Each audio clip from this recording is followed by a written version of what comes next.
সালাত কায়েম করো, ও সালাত কায়েম প্রেম করো, করো হবে সম্মানী তুমি, হবে জান্নাতি তুমি, পাবে কাল হাসরে শীতল ছায়া আরো সে আজিম।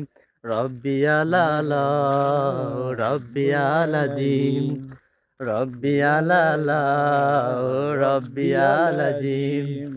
সালাত কায়েম কায়েম করো, করো সালাত সালাত কায়েম কায়েম করো, করো হবে সম্মানী সম্মানী তুমি, তুমি হবে জান্নাতি জান্নাতি তুমি, তুমি পাবে কাল হাসরে শীতল ছায়া আরো সে আজিম। রব্বি আলালা, ও রব্বি আলাজিম। রব্বিয়ালাজিম।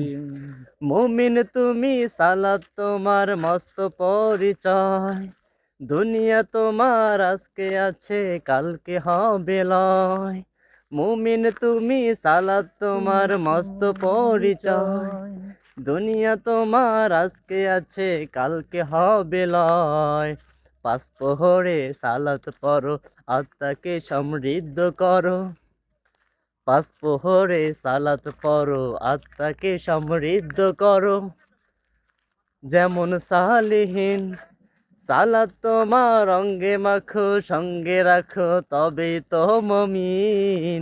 রব্বি আলালা, ও রব্বি আলাজিম, রব্বিয়ালাজিম। রব্বি আলালা, রব্বিয়ালালা ও রব্বি আলাজিম। রব্বিয়ালাজিম।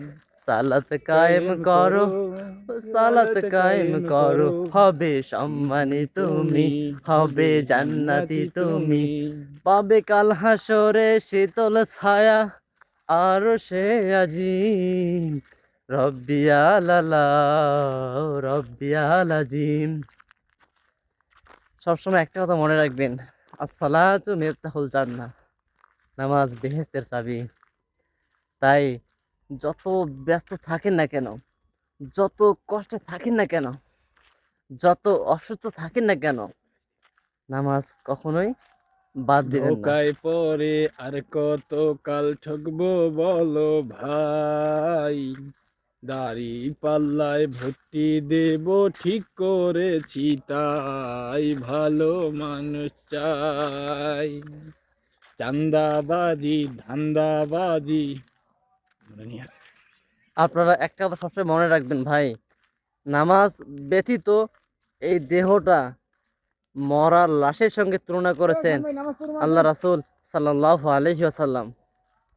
আল্লাহ রাসূল আরো বলেছেন, যে ব্যক্তির ভিতরে নামাজ নাই সে মুমিন দাবি করবেই, মানে দাবি করবে কিভাবে, কি নিয়ে দাবি করবে? যার ভিতরে নামাজ নাই তার ভিতরে কিচ্ছু নাই। ওই ব্যক্তি যত বড়ই আমল করুক না কেন, কোনো আমলই গ্রহণযোগ্য হবে না, কোনো গ্রহণযোগ্য হবে না। তার ভিতরে নামাজ আছে তার মানে গ্রহণযোগ্য হবে, নামাজ নাই কোনো কিছু গ্রহণযোগ্য হবে না। তাই নামাজ পড়ুন বেশি বেশি। আসসালাতু মিফতাহুল জান্নাহ, এই হাদিসটি মাথায় রাখবেন আর সময় মতো নামাজ পড়বেন।